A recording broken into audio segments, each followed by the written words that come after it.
Hello friends, வணக்கம். Welcome to Jaya simple life style. இன்னைக்கு வந்து சண்டே மார்னிங். வாங்க நம்ம வீட்டு கிச்சனில் இன்னைக்கு என்ன சமையல்னு பார்க்கலாம். இன்னைக்கு வந்து ரொம்ப ரொம்ப சிம்பிளான சமையல் தான் நான் இன்னைக்கு பண்ண போகிறேன். ஃபஸ்ட்டு என்ன ப்ரிப்ரேஷன் பண்ணியிருக்கேன்னா, ஒரு அடுப்பில் சாதம் வெந்துகிட்டு இருக்குது, இன்னொரு அடுப்பில் வந்து 4 முட்டை, அந்த முட்டை வேக வச்சுருக்கிறேன். அப்புறம் இது வந்து பார்த்திங்கன்னா நேற்று வச்ச ரசம் கொஞ்சம் மீதம் இருந்தது, அதையும் கொஞ்சம் சூடு பண்ணிகிட்டு இருக்கிறேன்.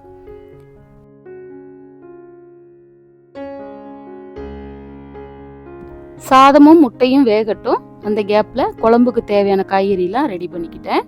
இன்றைக்கி வந்து பல்லாரி வெங்காயம் தான் வெட்டி வச்சுருக்கேன், பெரிய வெங்காயம். ஏன்னா சின்ன வெங்காயம் இல்லை, அதனால் இன்றைக்கி இருக்கிறத வச்சு தான் இன்றைக்கி நான் சமையல் பண்ண போகிறேன். அப்புறம் கொஞ்சமாக ஒரு பூண்டு வேற உரித்து வச்சுருக்கிறேன். அடுத்து புளி ஊற வச்சுருக்கிறேன். அப்புறம் இந்த மிக்சி ஜாரில் பார்த்திங்கன்னா பெரிய வெங்காயம், அதுவும் குழம்புக்கு அரைக்கிறதுக்கு தான் எடுத்து வச்சுருக்கிறேன். இந்த பவுலில் பார்த்திங்கன்னா நேற்று வச்ச ராஜ்மா, அதை வந்து மிச்சமாக இருந்தது, அதை சூடு பண்ணி இந்த பவுலில் எடுத்து வச்சுருக்கிறேன். வாங்க இப்போ டக்குன்னு குழம்பு வச்சிடலாம்.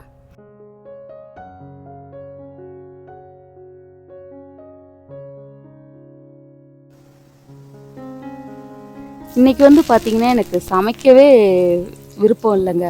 ஏன்னு கேட்டிங்கன்னா, பாப்பா இல்லை வீட்டில். ஏன்னா பாப்பா வந்து லாஸ்ட்டு மண்டே அன்னைக்கு ஊருக்கு கிளம்புனா என் சிஸ்டர்-இன்-லா வீட்டுக்கு. ஆனால் நானும் ஒரு 4 டேஸாக வந்து வேறு ஊருக்கு வந்து கொஞ்சம் போக வேண்டி இருந்தது.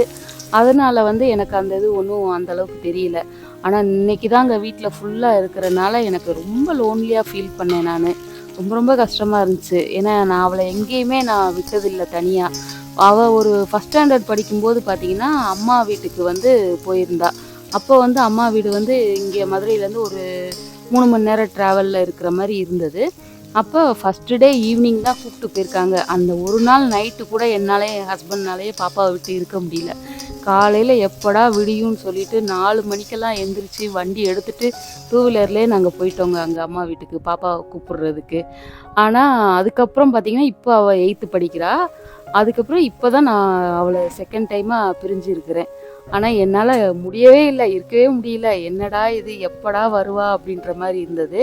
சரி போய் கூப்பிட்டு வந்துடலான்னு பார்த்தா, ஆக்சுவலி மண்டே, அதாவது நாளைக்கு வந்து பார்த்திங்கன்னா ஒரு ஃபங்க்ஷன் இருக்குது அங்கே நாகர்கோவிலில். அதனால் அந்த ஃபங்க்ஷனுக்கு கண்டிப்பாக போய் தான் ஆக வேண்டி இருக்குது.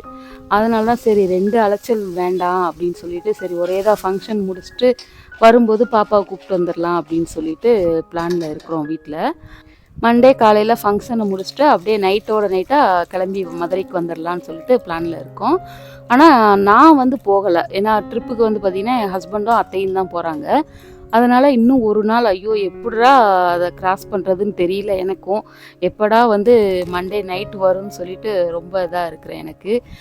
ஏன்னா நம்ம பிள்ளை வந்து நம்ம வீட்டில் இல்லைன்னொன்னே வீடே பார்த்திங்கன்னா ரொம்ப வெறுமையாக இருக்குதுங்க.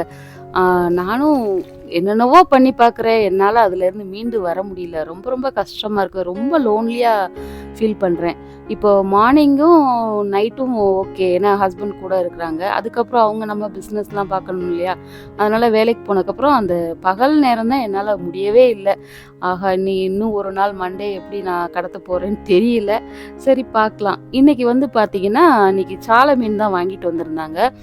பெருசாக ஒன்றும் வாங்கலை. அவங்களும் ரொம்ப என்ன சொல்கிறது, பாப்பா இல்லாமல் கொஞ்சம் கஷ்டமாக தான் ஃபீல் பண்ணாங்க. அதனால் 1 கிலோ வாங்கிட்டு வந்து மேலே அத்தைக்கு பாதி எங்களுக்கு பாதி ஆஃப் கிலோ வந்து நாங்கள் ஷேர் பண்ணிக்கிட்டோம். இன்றைக்கி அதனால் இன்றைக்கி சாலை மீன் குழம்பு தான் வைக்கிறேன். இன்றைக்கி மீன் பொரியல்லாம் எதுவுமே கிடையாது.